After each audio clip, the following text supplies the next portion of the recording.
Ah oui, ça va beaucoup mieux. Bon, en tout cas, merci de nous rejoindre pour clôturer cette première journée ici au Salon Batimat, donc de clôturer les Batitox, comme on les appelle ici. Donc, si vous étiez là depuis ce matin, nous avons déjà abordé pas mal de sujets, des enjeux clés auxquels le secteur du bâtiment et la construction est confronté aujourd'hui. Donc, nous avons eu pas mal de beau monde ici sur cette scène. Et une des priorités, vous le savez, est bien de réduire les émissions des bâtiments résidentiels et de sortir justement de la dépendance aux énergies fossiles. La question de l'énergie, vous le savez bien, est centrale, et qu'il s'agisse des sources qu'on mobilise, de son prix ou de la matière qu'on utilise. Et nous avons le plaisir d'avoir avec nous aujourd'hui Jean-Marc Jancovici et Rémi Babu du Shift Project qui sont là pour partager un peu leur vision. Et j'invite tout de suite sur scène Jean-Marc. Merci de nous rejoindre. Vous pouvez l'applaudir. Merci Jean-Marc. Je vais vous laisser la scène et nous aurons l'occasion de prendre quelques questions à la fin des sessions. Merci. Ça fonctionne ce truc, ça a l'air. Alors bonjour à toutes et à tous, enfin bonsoir plutôt vu l'heure. Je vais vous faire 10 minutes réglementaires, 12 très exactement, avec ma casquette de président du Shift Project, puisque ce qui va vous être présenté ensuite par Rémi Babu, c'est la proposition du Shift Project dans le cadre du logement résidentiel, donc pas les activités tertiaires. Donc on ne s'occupera pas ce soir des commissariats, des piscines et des tours de bureau. Et je vais faire précéder ça par quelques éléments de cahier des charges qui expliquent ce que va vous présenter Rémi après moi. Vous savez qu'aujourd'hui, il y a un objectif de neutralité carbone qui est sur un certain nombre de lèvres et qui consiste à dire que la société, alors l'ensemble de l'humanité en l'occurrence, pas juste les Français, devrait, si nous voulons éviter un réchauffement climatique supérieur à 2 degrés, amener les émissions humaines de gaz à effet de serre aux alentours de zéro, en fait à zéro, quelque part dans le courant de la deuxième moitié du XXIe siècle. En fait, pour celles et ceux d'entre vous qui connaissent bien les scénarios d'émissions qui sont utilisés par le GIEC, c'est encore plus fort que ça. Si on veut tenir un scénario 1,5 degré, non seulement il faut que les émissions commencent à baisser de 6 à 7% par an tous les ans à partir de maintenant, c'est-à-dire plus que ce qu'on a eu en 2020 avec le Covid, c'est-à-dire plus que ce qu'on a eu en 1945 avec l'éradication du Japon et de l'Allemagne, c'est-à-dire plus que ce qu'on a eu en 1932 au paroxysme de la crise de 29. Il faudrait faire ça tous les ans. Et en plus, à partir de 2060, 2070, tel des Shadocks, il faudrait qu'on reprenne du CO2 de l'atmosphère sans émettre un seul gramme de CO2 à partir de 2060 ou 2070, donc pour finir en 2100 à moins 7 à 10 milliards de tonnes de CO2 par an. Alors, moins 7 à 10 milliards de tonnes de CO2, c'est-à-dire qu'on reprend de l'atmosphère 7 à 10 milliards de tonnes de CO2 par an. Pour vous donner un ordre de grandeur, 7 milliards de tonnes, c'est la quantité totale de pétrole et de gaz qu'on sort des entrailles de la Terre tous les ans en ce moment. Hein, voilà, donc remettre sous terre 7 à 10 milliards de tonnes de CO2, s'il y a des gens joueurs dans la salle, vous pouvez prendre le pari transmissible à vos petits-enfants, vous êtes raisonnablement sûr de gagner qu'on n'y arrivera jamais. Hein, moins 7 à 10 milliards de tonnes de CO2. Si le défi climatique nous semble trop difficile à relever, on a de toute façon une voiture-balai qui est déjà à l'œuvre en Europe qui s'appelle la déplétion des gisements de pétrole et de gaz. Le pic de pétrole conventionnel dans le monde a été passé en 2008. C'est-à-dire qu'en 2008, nous avons passé le maximum historique d'extraction de pétrole qui n'est pas du pétrole de schiste et qui n'est pas des sables bitumineux du Canada, mais tout le reste est passé par un maximum en 2008. Et les puits existants de ce pétrole actuellement déclinent de l'ordre de 9 ou 10% par an. C'est-à-dire que si on n'a pas chaque année des investissements massifs dans le secteur pétrolier, la production, et qu'on ne met pas des nouveaux gisements, à supposer qu'on les découvre, en exploitation, la production des puits existants baisse de l'ordre de 10% par an. Hein, donc là, je peux vous dire que les gilets jaunes, ça va en faire un certain nombre. Ce qui veut dire qu'à partir de 2020, c'est-à-dire l'année dernière, plus ou moins 5 ans, c'est-à-dire peut-être 2025, de toute façon, la production mondiale de pétrole va se mettre à décliner. Au Shift Project, on pense que c'est probablement déjà parti, et en tout cas parti de manière certaine pour l'Europe. Ce qui veut dire que même si nous ne souhaitons pas décarboner nos activités au titre du climat, on va de toute façon décarboner nos activités au titre de la diminution forcée de la production de pétrole, maintenant, de gaz à partir de 2030. Alors vous savez qu'en Europe, on va prendre de l'avance parce qu'on a décidé qu'on ne voulait plus du gaz de M. Poutine, qui du reste ne nous le rend bien. Et le gaz européen, pardon, le gaz russe, c'est 40% du gaz que nous utilisons en Europe. Hein, donc à partir du moment où Poutine coupe le robinet, eh ben, les moins 5% par an sur le gaz, on va les faire, on va prendre 8 années d'avance. Hein, voilà. Alors bon, on va réussir à gratter 3 trucs au Qatar, c'est pour ça qu'on ne boycotte pas la Coupe du Monde, et 3 trucs en Algérie, mais globalement, bon oui, si le Qatar n'avait pas de gaz, je pense que ça serait plus facile de boycotter la Coupe du Monde. Donc on va, nonobstant le gaz que nous pourrons obtenir à droite et à gauche, aussi avoir un sujet de diminution forcée de la consommation de gaz en Europe. Et enfin, la diminution du charbon, elle a démarré en Europe dans les années 50. Hein. En France, par exemple, on consommait 600 TWh de charbon en 1960, c'est-à-dire, je vais pas me vieillir, moi, l'année de votre naissance, ça va, à peu près. Donc en 1960, on consommait en France 600 TWh de charbon. Il faut savoir qu'en ce moment où on se parle, là, on consomme un peu moins de 400 TWh de gaz. Donc vous voyez, le charbon, c'était encore une énergie très très présente en France il y a quelques décennies. Et la baisse de la consommation de charbon en France ne doit absolument rien à notre clairvoyance climatique et tout au fait que nous en avons de moins en moins, plus du tout dans nos mines, et que c'est un combustible qui s'exchange mal au travers des frontières parce que c'est pondéreux et c'est solide, et donc c'est un truc qui se manipule pas facilement. Donc la voiture balai, climat ou pas climat, de toute façon est déjà à l'œuvre en Europe, et elle va nous forcer, qu'on le veuille ou qu'on ne le veuille pas, à décarboner nos activités. Dans le domaine des économies d'énergie, j'ai coutume de dire qu'il y a 3 manières d'économiser de l'énergie. Il y a une manière qui est la plus sympathique pour nous tous, qu'on appelle l'efficacité, c'est-à-dire ne rien toucher à la consommation et juste demander aux ingénieurs, qui sont peut-être une partie dans l'assistance, de faire tout ce qu'il faut pour que le consommateur puisse consommer comme avant, juste ça consomme moins d'énergie. Ça, c'est l'efficacité, on adore ça. Il y a une deuxième manière de consommer moins qui s'appelle la sobriété. Alors la sobriété, c'est délibérément baisser le thermostat, délibérément habiter dans des surfaces plus petites, pour prendre le sujet qui nous rassemble aujourd'hui, ou bien délibérément avoir un moyen de transport qui dessert son domicile, qui soit moins mécanisé, moins consommateur et qui parcourt des distances plus faibles. Et puis il y a une troisième manière qui s'appelle la pauvreté. Alors la pauvreté, c'est exactement comme la sobriété, sauf qu'on ne vous demande pas votre avis. C'est exactement la même chose, mais c'est qu'on ne vous demande pas votre avis. Alors dans un contexte de baisse subie de l'approvisionnement énergétique, on comprend bien que tout ce qui ne sera pas fait par l'efficacité et pas par la sobriété le sera par la pauvreté. Puisque de toute façon, on ne peut pas éviter la baisse. Voilà, donc dans ce contexte-là, le SHIP Project s'est mis il y a 2 ans au travail sur quelque chose qui s'appelle le plan de transformation de l'économie française et qui, comme son nom ne l'indique pas, est de l'économie sans économie. C'est-à-dire qu'on a regardé le système économique productif en fait français, non pas sous l'angle des euros, que dans un premier temps on a laissé de côté, mais sous l'angle des flux physiques qui lui permettent d'exister et des emplois qui lui permettent d'exister.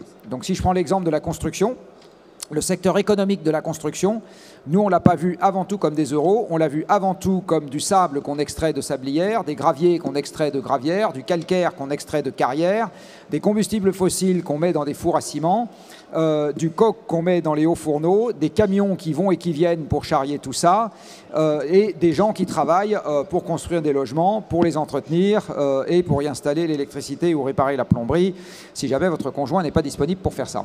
Donc c'est sous cet angle-là qu'on a pris le secteur de la construction comme tous les secteurs économiques et on a regardé ce que ça signifiait à la fois en termes de flux physiques et en termes d'emploi, de faire baisser ces émissions, enfin de faire baisser les émissions du secteur au rythme auquel on devrait les faire baisser pour la planète dans son ensemble, c'est-à-dire moins 5% par an. Et on est dit, ben voilà, si on prend ce chemin-là, voilà les conséquences qu'on en tire, voilà ce que ça signifie en termes de nombre de logements qu'on peut construire, de nombre de logements qu'on doit rénover, de nombre de gens qui doivent travailler et qu'est-ce qu'ils doivent faire. C'est ça. Alors on a fait ça dans 15 secteurs différents. Ce que Rémi va vous présenter dans 1 minute, c'est ce qu'on a fait dans le domaine du logement. Il y a un grand caveat quand même que je vais préciser, c'est que nous n'avons pas traité cette question extrêmement difficile de l'urbanisme. Or, l'urbanisme, c'est absolument crucial. Pourquoi? Si aujourd'hui, nous avons une Île-de-France à 10 millions d'habitants, on le doit à l'abondance énergétique. À l'époque où l'énergie était rare, je vais prendre l'Empire romain, Lutèce faisait 10 000 foyers. On comptait en foyers, c'est-à-dire des endroits où il y avait du feu. 10 000 foyers. Pourquoi? Parce qu'à l'époque, la population qu'on pouvait nourrir dans une ville à l'intérieur des terres était conditionnée par le surplus agricole, pas très gras, que l'on avait dans un disque dont le rayon était quelques jours de marche à pied ou de charrette à bœufs. Au surplus, à une époque où ça ne se conservait pas très bien quand il pleuvait, quand il faisait trop chaud, etc. Donc il n'y avait pas de transport frigorifique comme aujourd'hui, et il n'y avait pas de route. Donc l'UTES faisait à l'époque entre 10 et 20 000 personnes. Dans un monde sous très forte contrainte énergétique, nous ne conserverons pas une Île-de-France à 10 millions d'habitants. Ça ne marche pas. Aujourd'hui, si vous avez de quoi vous nourrir, si vous avez de quoi vous habiller, si vous avez de quoi travailler, c'est parce qu'il y a partout des camions, des bateaux, plus accessoirement des voitures, mais surtout des camions et des bateaux, et partout ailleurs dans le monde, des engins de mine, des tractopelles, des usines chimiques et des aciéries. C'est-à-dire de l'énergie partout. Si je supprime l'énergie partout, il est juste impossible, je dis bien impossible, physiquement, de faire vivre une Île-de-France à 10 millions d'habitants. Nous n'avons pas regardé, dans le cadre du plan de transformation de l'économie française, à combien d'habitants il faudrait descendre l'Île-de-France, et corrélativement combien il faudrait en remettre à Cahors et dans la campagne française, dans un monde dans lequel il y a une très forte contrainte sur les transports. Et je vous rappelle que sans pétrole, il n'y a pas de camions et de bateaux, et sans camions et bateaux, il n'y a pas de mondialisation. Sans mondialisation, il n'y a pas tous les composants électroniques que vous trouvez dans tous les appareils qu'aujourd'hui on va installer dans les bâtiments. Et il va falloir faire fonctionner les bâtiments dans 50 ans, pour partie sans cette électronique, parce que la démondialisation va la rendre moins disponible. Donc aujourd'hui, on ne raisonne pas dans des systèmes, j'ai envie de dire, complets en général. La majeure partie des gens que je connais dans le domaine du bâtiment raisonnent en dérivés partiels. C'est-à-dire c'est toutes choses égales par ailleurs, sauf dans le domaine qui les concerne.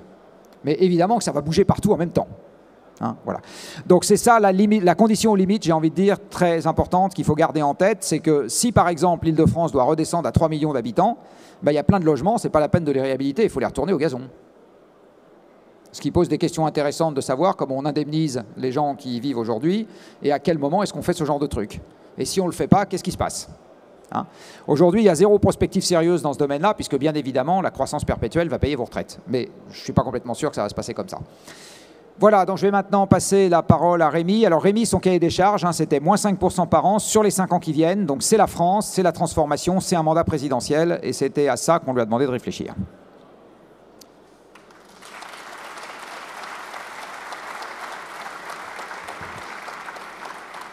Bon, ça ne marche pas, je voulais juste vous dire, préparez vos questions, on prendra juste après. Rémi, je vous laisse la place. Merci. Alors, je vais rapidement passer. Oui, donc effectivement, je suis ingénieur et urbaniste et je travaille au Shift Project et dans une société qui s'appelle Elliott, qui fait du conseil en aménagement et en construction durable. Je vous passe rapidement les premières diapos parce que tout ça, c'est le cadrage du plan de transformation dont Jean-Marc a parlé. C'est un petit peu lent. Et donc, effectivement, je vais vous parler spécifiquement du secteur du logement et un petit peu de ses interactions avec les autres secteurs économiques, notamment en termes d'interaction physique et au premier chef avec le secteur de l'énergie, le secteur de la construction et donc une branche de l'industrie dans le cadre du logement et ce que ça a comme impact pour l'emploi. Alors, je commence par un rapide état des lieux pour vous dire déjà, pourquoi on a regardé le logement dans cette première vague de modélisation qu'on a réalisée avec le plan de transformation de l'économie française? Déjà parce que c'est une part importante de nos émissions de gaz à effet de serre. Ce qu'on voit ici, là, c'est qu'on peut relier à peu près 2 tonnes par Français et par an au fait juste à la fonction de se loger. Donc c'est la petite barre verte ici dans notre histogramme. Là-dedans, on voit qu'il y a une grande partie qui est due à l'énergie de chauffage que constitue le gaz et le fioul. Aujourd'hui, il faut savoir qu'il y a à peu près 50% des logements en France qui restent chauffés aux énergies fossiles. Ça reste beaucoup. Dans les pays qui ont réussi à décarboner intégralement leur parc de logement, il n'y en a pas beaucoup. Il y a la Suède, par exemple, en Europe. Il y a moins de 5% de ces logements qui sont encore chauffés aux énergies fossiles. Et puis après, il y a une part qui est quand même relativement importante, même si elle est un peu moindre, qui est liée à la construction, qui a quand même un impact non négligeable. Alors, ce parc de logement, première chose à voir, c'est qu'il est composé à peu près, en termes de nombre de logements, à 55% de maisons individuelles et 45% de logements collectifs. Du coup, forcément, ça fait plutôt 3/4 des surfaces pour les maisons individuelles parce qu'elles sont plus grandes. Et puis, deuxième chose importante à voir sur ce graphique, c'est la petite partie qui est pâle tout en haut et qui, du coup, est un peu petite. Mais c'est que le parc des logements qui ne sont pas occupés de manière permanente, donc je mets là-dedans les logements vacants et les logements secondaires, et bien celui-là, il continue de croître assez vite, à une mesure au moins aussi grande que le parc de logements principaux qu'on est en train de construire. Hop. Diapo, non? Pardon, mauvaise diapo. Une caractéristique importante du parc de logement qui fait qu'on ne peut pas le traiter de la même manière qu'un certain nombre d'autres secteurs, c'est que premièrement, il y a un effet de stock important. Donc les logements qui existent aujourd'hui sont construits depuis plusieurs dizaines d'années, voire centaines d'années. Ils restent longtemps, donc il faut faire avec l'existant. Ça vaut aussi pour le futur. Les logements de 2050, ils sont à 80% déjà là aujourd'hui, donc il faut les traiter. Et d'autre part qu'il est très diffus. Donc contrairement à des industries où vous pouvez aller mettre des contraintes sur les industriels qui renouvellent un petit peu tous les ans des produits, ou tous les 5 ans si on parle de voitures ou de téléphone, etc. Et donc vous pouvez contraindre les industriels. Le logement, vous ne pouvez pas faire ça. Vous devez traiter du déjà là qui est réparti entre des millions de propriétaires chez qui vous devez emmener autant de gestes d'arbitrage sur la rénovation pour réussir à avoir un effet conséquent. Ça fait que c'est assez dur. Alors c'est déjà assez dur dans les maisons individuelles, ça l'est encore plus dans les logements collectifs, quand en plus vous devez aligner simultanément les intérêts de propriétaires qui sont d'âge, de richesse et de sensibilité écologique différentes par exemple. Heureusement, il y a aussi du logement social où là on a des acteurs un petit peu décisionnaires et puis qui ont une vision à long terme, qui peuvent faire des plans d'investissement, ce que les particuliers ont plus de mal à faire avec les outils actuels. Bon, je passe là-dessus rapidement. Un autre parc, il n'est pas en super bon état. C'est pas le pire d'Europe, hein, c'est encore pire au Royaume-Uni, mais il est assez déperditif quand même en termes d'enveloppe. Les pays du Nord, par exemple, ont beaucoup plus travaillé là-dessus. Je disais tout à l'heure, on est très largement chauffé encore aux énergies fossiles. C'est encore plus le cas dans le logement social parce que le gaz est moins cher. C'est encore plus le cas parce que la dernière réglementation environnementale depuis 2012 a favorisé beaucoup le gaz, alors qu'on savait déjà malheureusement qu'il réchauffait le climat. Et puis je termine sur ce rapide état des lieux, sur le fait que c'est quand même un secteur qui est au cœur des enjeux sociaux, à la fois parce que, comme c'était rappelé à la table ronde précédente, pour ceux qui ont fait les deux, la précarité énergétique est un phénomène qui n'est absolument pas négligeable dans notre pays, qui reste un pays riche. Donc ça touche 5 millions de ménages, 12 millions de personnes, voire un peu plus si on compte avec une acception un peu plus large. Et puis enfin que c'est un poste important dans le budget des ménages, et notamment dans ce budget qui est dans le budget qu'on appelle contraint ou pré-contraint, celui qu'on ne peut pas renégocier du jour au lendemain parce que ça nécessite des investissements importants, un temps de réflexion important pour acheter un logement, etc. Donc c'est quelque chose sur lequel on a peu de flexibilité du jour au lendemain. Ce qui se passe sur le parc de logement, c'est que les émissions, elles baissent depuis 1990. En fait, ça fait bien une quinzaine, vingtaine d'années qu'on a mis en place des politiques d'efficacité énergétique, y compris en rénovation. Donc cette efficacité, elle augmente, les émissions baissent, mais en fait, elles ne baissent pas assez vite. Alors là, voilà, je vous ai mis la version compliquée et à jour des chiffres, mais elles ne baissent pas assez vite globalement parce qu'il y a des effets contraires. Elle baisse parce qu'on isole les logements, on a des systèmes énergétiques de plus en plus performants, parce qu'on décarbone la production d'énergie, donc notamment notre réseau électrique, les réseaux de chaleur. Mais on construit aussi de plus en plus de surfaces. Il y a un phénomène qu'on appelle la décohabitation. Chacun a de plus en plus de surfaces à sa disposition personnelle. Et puis la population continue, elle aussi, d'augmenter. Donc voilà, finalement, on a eu des émissions qui ont baissé à peu près de 1% par an depuis 1990. Donc depuis 30 ans, et en fait sur les 30 prochaines années, il faudrait plutôt qu'elle baisse autour de 8% par an pour atteindre une décarbonation quasi totale du secteur, qui est un des secteurs, voilà, avec la mobilité, qui est un des secteurs les plus importants en volume et un de ceux qui doivent se décarboner le plus dans la stratégie nationale bas carbone. Alors il y a des choses qui se passent, hein, notamment on se dote d'outils, il y a la réglementation environnementale 2020 qui vient d'entrer en vigueur cette année, il y a le DPE qui est devenu opposable et donc on se dote, on fourbit nos armes pour aller plus loin et plus vite dans cette rénovation. Il y a le fait que les pompes à chaleur sont en train et donc les chauffages bas carbone sont doucement en train de dépasser les ventes de chauffage carbone, mais on installe encore aujourd'hui plusieurs centaines de milliers de chaudières chaque année. Comme je le disais tout à l'heure, il y a le fait que les réseaux de chaleur se décarbonent. Par contre, ils ne se déploient pas assez vite parce que c'est quand même quelque chose qui est assez compliqué. Il faut se synchroniser entre des opérations de rénovation des bâtiments et avec des opérations d'urbanisme, etc. Donc, c'est des infrastructures qui mettent du temps à se déployer. Les projets urbains sont des projets qui sont sur plusieurs dizaines d'années. Et donc, voilà, les choses avancent, mais à un rythme qui est en décalage vraiment avec les objectifs.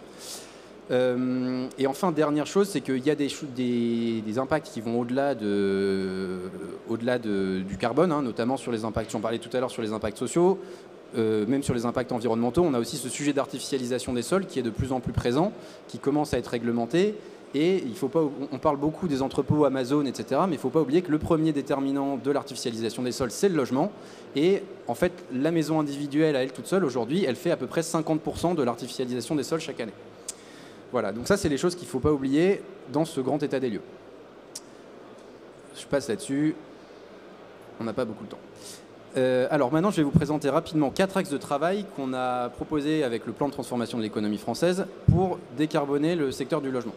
Le premier, celui de la rénovation énergétique. Le deuxième, la quantité de carbone qui est contenue dans la chaleur. Le troisième, la décarbonation du geste constructif. Et le quatrième, questionner la quantité de construction qu'on réalise. Je vois qu'il y a beaucoup de photos. Je vous incite aussi à aller sur le site ilnoufautsunplan.fr tout attaché. Vous verrez que tous les supports et rapports sont disponibles. Alors le premier, massifier la rénovation énergétique globale et performante. Tout est important dans ce titre. Massifier parce qu'il faut en faire beaucoup plus. Rénovation énergétique, je vous fais pas un dessin. Et globale et performante parce qu'il faut le faire différemment de la façon dont on fait aujourd'hui. Aujourd'hui, globalement, on fait des rénovations par geste. Hein. Le gouvernement vous dit super, on fait 700 000 rénovations, etc. En fait, on ne fait pas 700 000 rénovations, on fait 650 000 changements de chaudière et puis une cinquantaine de milliers de gestes de rénovation. D'isolation, on va dire, principalement. Alors qu'en fait, il faudrait, et ça c'était aussi le propos notamment de Vincent Legrand à la table ronde d'avant, c'est qu'il faut grouper tous ces gestes-là, si possible, tous les faire d'un coup. Donc isoler du sol au plafond en passant par les fenêtres et en même temps changer les systèmes énergétiques parce qu'ils sont codimensionnés avec l'enveloppe. Un système, on a besoin d'un appel de puissance moins grand en général quand on a un logement mieux isolé. Et puis, il faut aussi bien gérer le dimensionnement de la ventilation, etc. Donc, il faut regrouper ces gestes pour faire des rénovations globales, si possible en une seule fois, maximum en 2 à 3 étapes, avec des gestes qui sont regroupés de manière techniquement cohérente. Sinon, on a des points de vigilance, on a des difficultés à avoir une rénovation performante. Je disais massifier, vous voyez ici la petite courbe grise, ces rénovations de type global. Aujourd'hui, on en fait quelques dizaines de milliers par an. Il faudrait en fait soutenir un rythme de quasiment 1 million par an sur les 30 prochaines années pour atteindre une décarbonation totale du secteur, comme c'est précisé dans les objectifs, et avoir un parc qui est constitué à peu près exclusivement d'étiquettes vertes, là, à baisser de notre DPE. Là, aujourd'hui, c'est à peu près un tiers du parc seulement. Donc, beaucoup de boulot là-dessus. Hop, j'ai une présentation qui est un peu extensive, j'ai l'impression qu'il y a beaucoup de diapos. Alors, deuxième sujet, décarboner la chaleur. Ça passe par le changement de système énergétique. Donc c'est très lié aussi à la rénovation parce que ça va se faire globalement un peu aux mêmes occasions. Dans la maison individuelle, ça va reposer beaucoup sur la pompe à chaleur, qui est un moyen intelligent de mobiliser l'électricité pour le chauffage et qui permet d'aller chercher des calories dans l'air extérieur, etc. et de mobiliser du coup des énergies renouvelables et décarbonées. Il restera un petit peu de chauffage électrique, un petit peu de bois, mais pas trop parce qu'il ne faut pas non plus peser trop sur la forêt.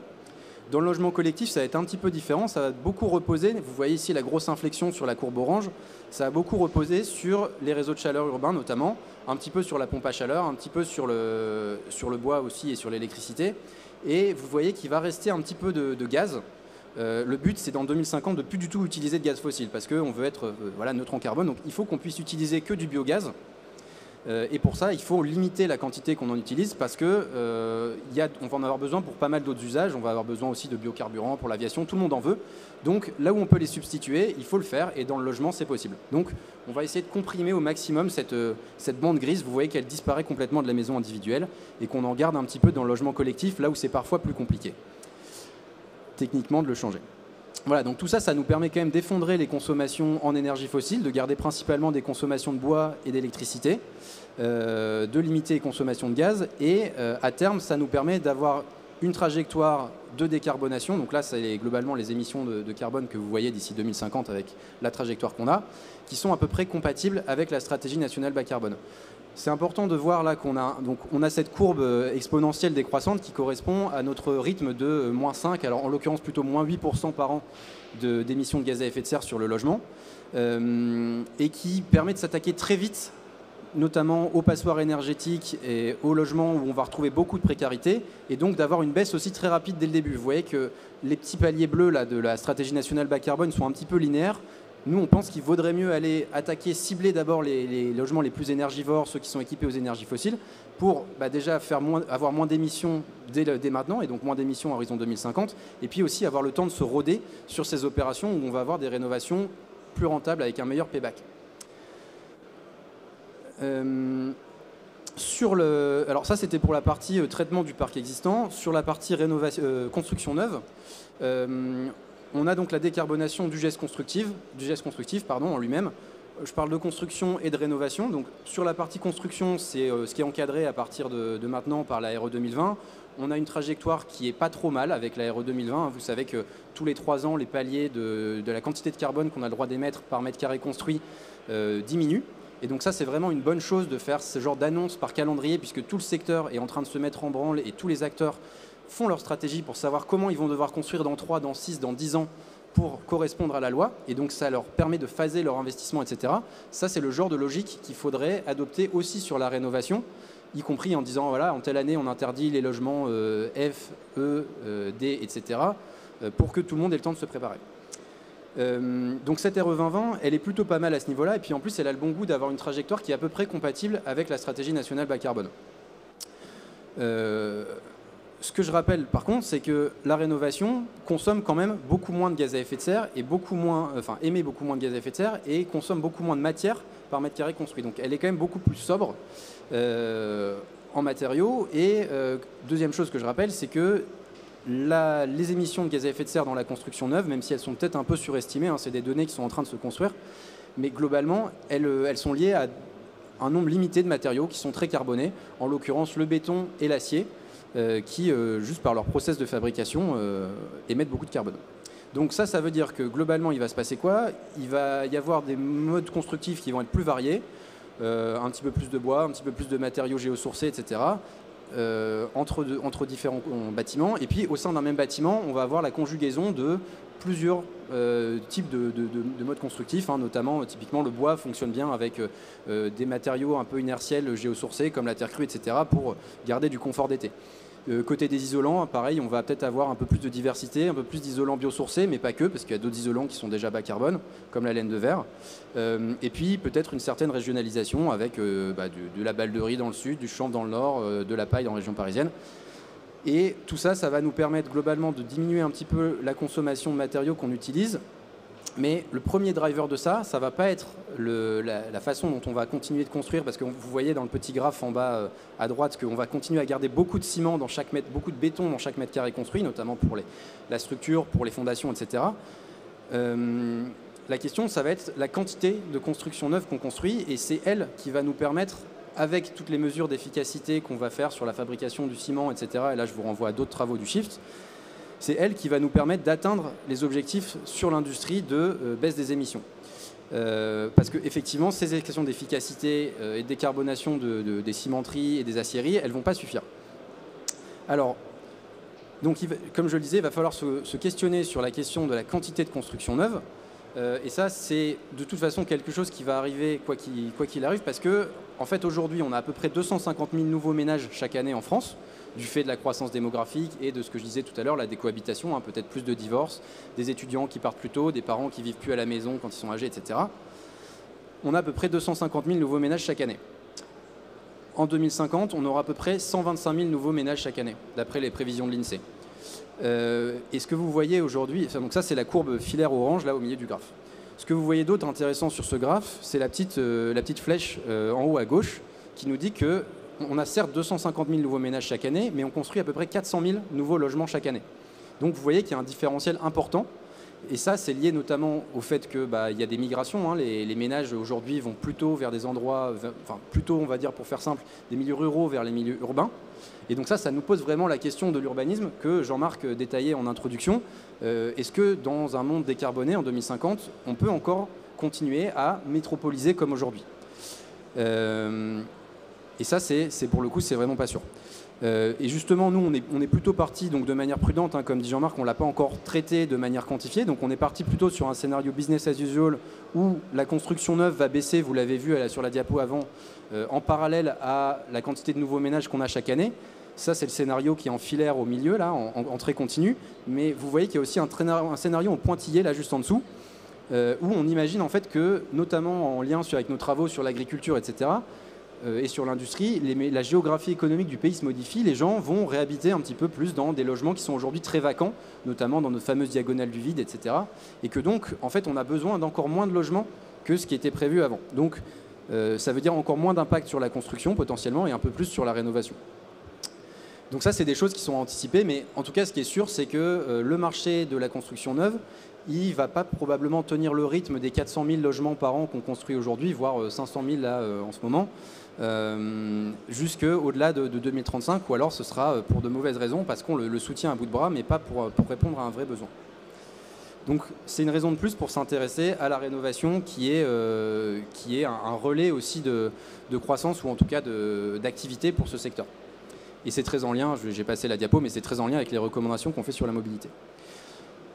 Voilà donc pour ce panorama. En conclusion sur la décarbonation à la fois de l'existant et du neuf, on voit que c'est deux sujets qui sont à peu près d'importance équivalente, puisque la petite courbe que vous retrouvez en filaire en gris, là, c'est ma courbe de tout à l'heure sur la baisse des émissions du parc existant, et puis les deux autres en dessous, c'est les émissions liées à la construction du parc neuf. Vous voyez qu'aujourd'hui, la construction neuve, c'est à peu près la moitié de l'utilisation des bâtiments, mais que si on est bon sur le sujet de la rénovation, si on atteint nos objectifs, en fait, on va avoir un croisement des courbes dès 2035. Et puis, en fait, c'est la construction qui va devenir le sujet le plus important des deux.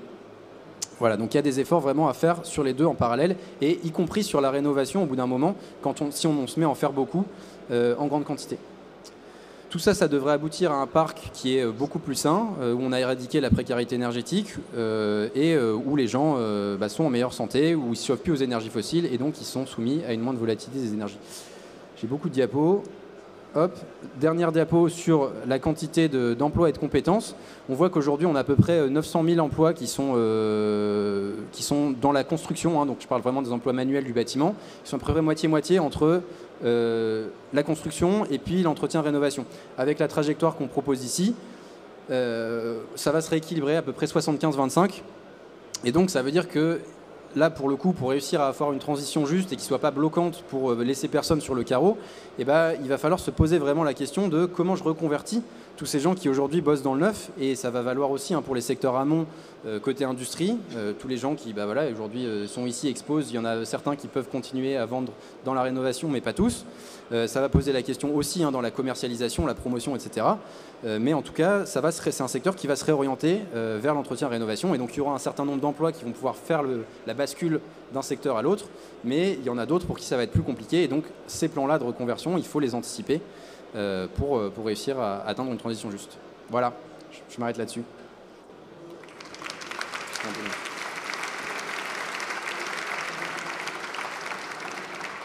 Merci Rémi. Peut-être Jean-Marc, rejoignez-nous. Je vous propose de vous asseoir après ceci. Et nous allons profiter pour prendre quelques questions. Je suis sûre que vous avez pas mal de questions après tout cela. Donc n'hésitez pas, nous avons des micros qui se baladent dans la salle. Si vous avez des questions à poser, levez la main et on vous passera le micro avec grand plaisir. Alors ne soyez pas timide. Donc peut-être... allez-y, nous avons une question ici, s'il vous plaît.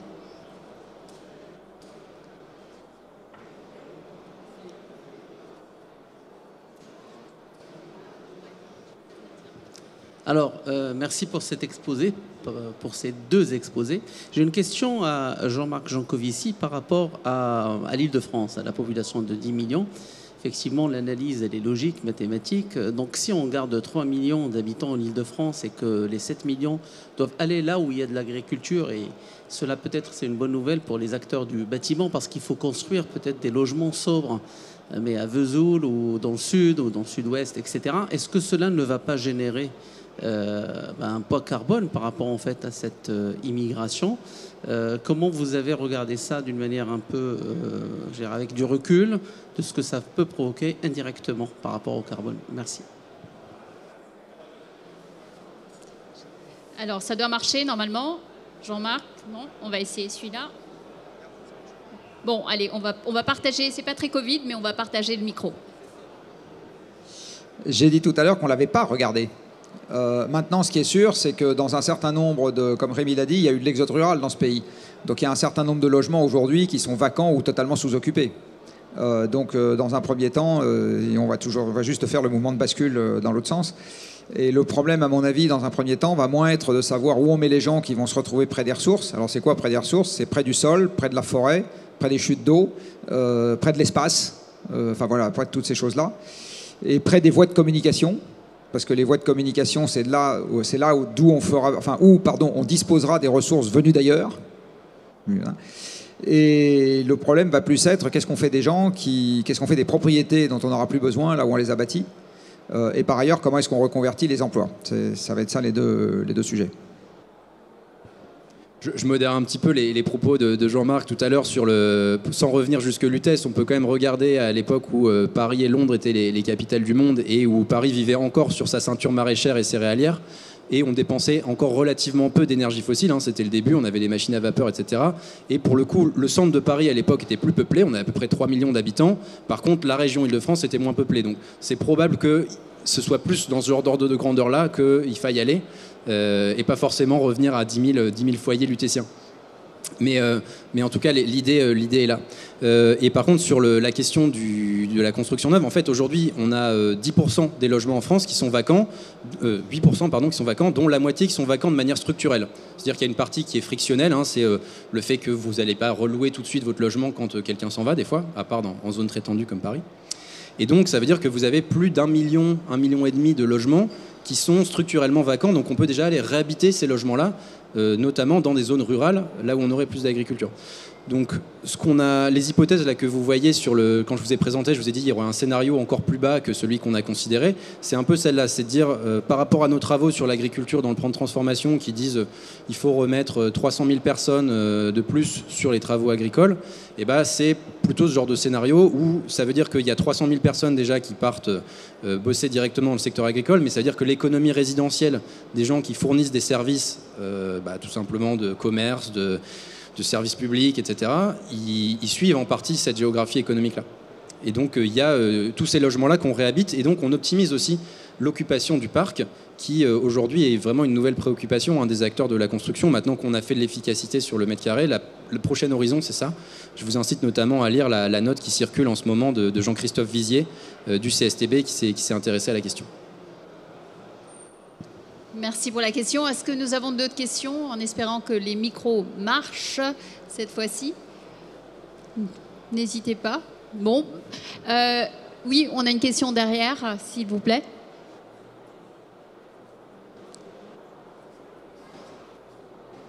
On va voir si... Vous avez... Sinon, je prends la question, on va faire simple. Monsieur, rapprochez-vous, comme ça vous pouvez poser votre question. Bonjour. J'avais une question donc, au sujet de l'échelle de temps. C'est-à-dire que comme le problème qui nous intéresse se situe sur une échelle de temps dont on n'a pas l'habitude, est-ce que au sujet de la rénovation des logements, il ne faudrait pas s'intéresser aussi à peut-être changer les échelles de temps et avoir des logements qui sont beaucoup plus durables, de l'ordre du siècle, plutôt que de l'ordre de quelques décennies comme ce qu'on fabrique actuellement? Alors, Rémi peut-être? Ouais, alors aujourd'hui, les logements sont quand même relativement durables. Alors on va voir si le béton qui a été massivement utilisé après-guerre et pendant la reconstruction, etc., va bien tenir le coup. Mais globalement, aujourd'hui, on prend comme durée conventionnelle 50 ans de durée de vie pour un logement. Et en vérité, c'est plutôt un peu plus, sauf pour ceux qu'on détruit, mais plutôt pour des raisons urbaines que des raisons de salubrité. Hein. Je pense à tous les quartiers qui sont rénovés par l'ANRU, etc., c'est des logements qui sont pas forcément qui ont été peut-être construits un peu à la va-vite et à pas cher, mais qu'on pourrait rénover et qu'on démolit pour d'autres raisons ou parce que spatialement ils sont pas très habitables. Donc globalement aujourd'hui, en France, c'est pas le cas dans tous les pays. Il y a des pays où on fait des constructions beaucoup plus légères, etc. Mais on est quand même sur des logements qui sont assez pérennes et solides et donc qui durent déjà plus que ça. Et la question de faire du plus durable, je ne sais pas trop comment on fait du plus durable que du logement en béton, alors à part des modes vernaculaires en pierre ou vraiment bien entretenus. Et en fait, ça pose aussi la question de justement, est-ce que, mais ça c'est pareil, c'est une question sur laquelle on n'a pas de réponse aujourd'hui, est-ce que le métabolisme finalement, notamment de la géographie économique, etc., qui fait que les logements tournent, les endroits plus ou moins attractifs, y compris dans un climat qui change, hein, et donc dans des ressources agricoles, etc., qui vont changer, est-ce qu'il ne faut aussi pas se laisser la possibilité de faire évoluer cette géographie-là, cette géographie humaine? Pour compléter un peu, ce qui est sûr, c'est que même si on est sur des horizons de temps longs, les variations d'environnement auxquelles on va avoir affaire dans les décennies qui viennent, et on va dire jusqu'à la fin du siècle, il y en a une bonne partie qui vont nous prendre suffisamment par surprise et se passer sur des temps suffisamment courts pour que ça soit très compliqué à ce moment-là de réagir à chaud et de déplacer facilement les gens ou d'adapter facilement les habitations. Donc c'est clair qu'aujourd'hui, on aimerait planifier la modification, la transformation de la société sur un horizon de temps raisonnablement long, alors même qu'une partie de ce qui va nous arriver va de temps en temps faire des marches d'escalier qui vont produire des effets importants sur des laps de temps courts. Merci Jean-Marc. Je ne sais pas si vous avez d'autres questions dans la salle. Nous avons encore quelques minutes, peut-être ici, s'il vous plaît. Merci bien. J'en prends un si ça marche. J'espère que ça marche. Oui, bonsoir. Emmanuel Nourri du Master Immobilier et Bâtiment Durable de l'École des Ponts. Ma question se porte plutôt sur la formation des acteurs.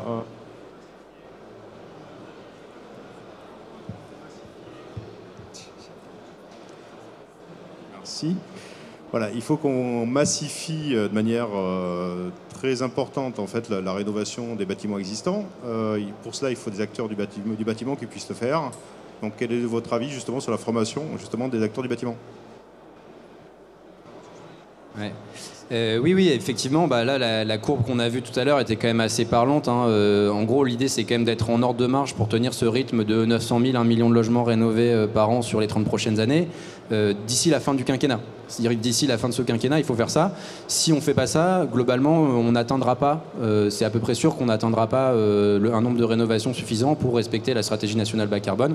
Et donc, en 2030, il faudra commencer à se poser la question soit de laisser tomber ces objectifs-là, soit de prendre des mesures plus contraignantes ou de reporter la contrainte sur d'autres secteurs. Là où aujourd'hui, c'est plutôt des mesures qui sont quand même agréables et avec des co-bénéfices importants. Donc oui, il faut des gens capables de rénover. Pour ça, on peut aller taper effectivement dans les emplois de la construction neuve, mais ça nécessite, comme je disais tout à l'heure, de planifier. Et puis, il faudrait réussir effectivement à attirer plus et à former plus. Mais ça, c'est quelque chose qui est hyper compliqué dans la mesure où il faut réussir à avancer sur les deux jambes d'offres et de demande.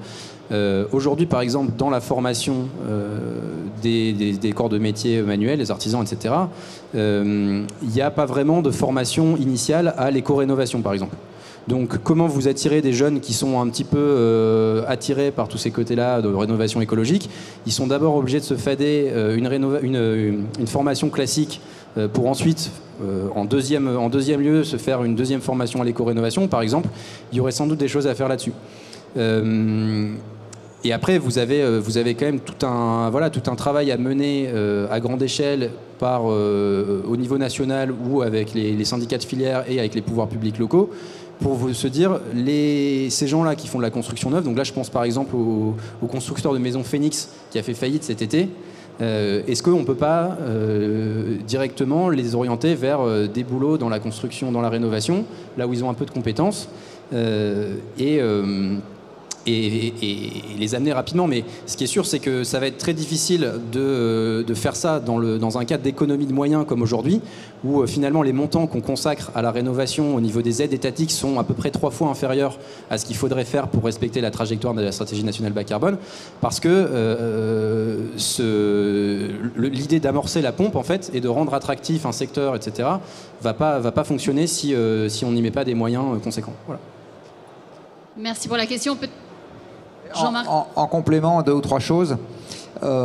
Une des choses importantes quand on commence à vouloir faire rentrer des gens dans une filière, c'est aussi la visibilité, parce que vous ne rentrez pas dans une filière en vous disant je vais faire ça pendant 3 ans, parce que là le gouvernement a dit que c'était important. Après, je ne sais pas ce qui va se raconter, donc je ne sais pas si je ne vais pas devoir me reconvertir comme boulanger ou comme horticulteur. Donc il y a ainsi un sujet de visibilité long terme dans cette histoire, parce qu'il faut sécuriser les parcours des gens. Alors, peut-être pas sécuriser leurs revenus, mais au moins sécuriser qu'on va être constant dans le fait que ça va être un secteur important. Et par ailleurs, il me semble qu'il y a aussi un discours qui est à changer au sein même de l'éducation nationale, parce que quand moi j'ai fait mes études, c'est si t'es bon, tu vas à l'université, si t'es nul, tu feras un métier manuel. Il me semble que ça vaudrait le coup d'aller regarder un peu ce qui se passe chez nos voisins du Nord, alors qui n'ont pas tout bon sur tous les tableaux, mais il y a quand même un domaine dans lequel moi je trouve qu'ils font des choses intéressantes, et qu'on essaye de faire en France du reste depuis un certain temps, qui est de revaloriser l'apprentissage. Et une suggestion, alors peut-être que Rémi va sauter en l'air, mais moi une suggestion qui m'est venue à l'esprit il n'y a pas très longtemps, c'est qu'il me semble que ça serait pertinent de faire des parcours de progression dans les métiers manuels et qu'on puisse finir ingénieur. Voilà, je pense que ça serait quelque chose qui contribuerait à revaloriser très fortement l'attractivité de ces filières. Merci pour la question. Peut-être juste une dernière. Nous sommes arrivés, nous allons prendre... Merci. Oui, merci. Moi, c'est juste une question très rapide. Vous avez évoqué l'Europe du Nord et vous avez parlé de la Suède en disant qu'il n'y avait plus que 5% des maisons qui étaient équipées de chaudières au gaz. Est-ce que vous savez pourquoi? Est-ce qu'il y a eu des incitations en Suède? Est-ce qu'il y a une raison particulière? Est-ce que vous avez étudié ce point-là? Parce que ça mériterait peut-être d'être... Parce qu'ils n'en ont jamais vraiment eu, en fait. Ils ont développé très tôt les réseaux de chaleur. Ils ont développé très tôt la pompe à chaleur. Enfin, aujourd'hui, c'est une part vraiment importante de leur parc parce qu'ils peuvent se le permettre, y compris dans un climat froid, parce que leur parc est bien isolé. En fait, ils ont une vision, mais sur ça, comme sur beaucoup de choses, hein, ils ont une taxe carbone depuis longtemps, etc. Parce qu'ils ont fait ça dès le début. Et il y a d'autres pays où c'est aussi... Enfin, c'est pas le cas, mais il y a... disons que les modes de chauffage qui sont prédominants dans les pays sont vraiment... des traces des décisions politiques hein, dans les pays de l'Est qui ont été sous règle soviétique. On trouve beaucoup plus de réseaux de chaleur. Au Danemark, ça fait longtemps qu'ils ont des ambitions là-dessus et qu'ils font installer plein de petites centrales de cogénération au bois. Donc le Danemark est probablement le pays au monde où ils font le plus de cogénération à petite échelle. Voilà, donc c'est des décisions hyper locales, mais qui sont complètement faisables. La question, c'est juste, comme disait Jean-Marc, d'être un petit peu constant dans la politique qu'on mène et pas de changer les niches fiscales et d'incitation comme on le fait en France tous les 3 ans. Je sais qu'il y avait... Je vais compléter. Les Suédois ont la chance d'être 10 millions de personnes sur 350 000 km². La superficie française, c'est 550, hein, dont 70% sont couverts de forêts. Donc c'est très facile en Suède de mettre du chauffage au bois partout. Et en l'occurrence, ils l'ont mis dans toutes les villes sous forme centralisée, ça s'appelle des réseaux de chaleur. Et dans tout le diffus, ils ont fait de l'électrique ou de la pompe à chaleur. Par ailleurs, les Suédois consomment 2 fois plus d'électricité par personne et par an que nous. Mais ils sont truffés de montagnes et de centrales nucléaires, donc c'est essentiellement l'électricité bas carbone, et ils n'ont jamais eu de réseau de gaz. Donc le GRDF suédois n'a jamais existé, tout simplement parce qu'ils n'en avaient pas besoin. Enfin, ils ont un tout petit machin microscopique, mais quasiment rien, et ils n'ont jamais utilisé de fioul et de gaz, donc c'est plus facile d'en sortir quand on n'en a jamais utilisé, ça c'est très clair. Une dernière question, nous avons 2 minutes. Oui, quand on voit votre constat et les projections, on se dit que parmi les leviers, il y a le réemploi qui peut être un aspect intéressant, voire l'économie circulaire. Pour l'essayer un peu, on peut aussi voir qu'il y a beaucoup d'inertie auprès des organismes certificateurs, voire des assurances, peut-être de l'État. Et du coup, je m'interroge dans le cadre de vos projets, de vos différentes interventions, est-ce que vous êtes amené à échanger avec ces intervenants? Est-ce qu'ils sont à l'écoute? Est-ce que vous êtes rassuré sur la capacité à faire bouger les lignes aussi sur ces aspects-là? Alors ça, c'est un sujet qu'on a envisagé mais pas chiffré dans le cadre du plan de transformation, de la même manière que celui de l'industrialisation, de la construction, de la rénovation. C'est des choses qui vont avoir un impact important sur l'emploi, sur la quantité de main-d'œuvre, mais qu'on n'a pas chiffré. Après, sur le sujet du réemploi par rapport au carbone, il faut quand même garder en tête que ce n'est pas des ordres de grandeur énormes en fait. C'est important sur un plan matière, parce qu'on va consommer moins de matière et ce sera plus facile de garder nos ressources pour faire d'autres choses intelligemment.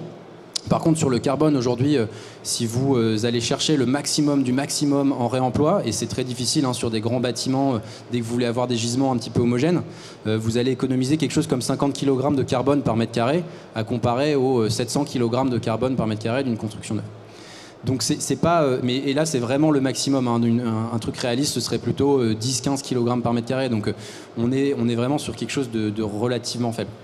Après, il y a certains cas sur lesquels c'est particulièrement pertinent. Donc, je pense par exemple aux dalles de faux planchers dans les bureaux, etc. Donc, qui sont relativement carbonés. Il y a des produits spécifiquement sur lesquels ça va être intéressant. Après, ça ne fait pas partie de notre centre d'intérêt principal, on va dire. Voilà. Jean-Marc, peut-être le mot de la fin, hein, quelques secondes. Non, ça va? Je pense qu'on arrive vraiment à la fin. Bon, écoutez, en tout cas, merci à tous pour vos questions. Merci Jean-Marc, merci Rémi Babuche, vous pouvez les applaudir. Et justement, demain, ce sera la question. On va parler d'économie circulaire, d'éco-conception. Donc, si ça vous intéresse, on vous attend dès 11h. Merci à tous et bonne soirée.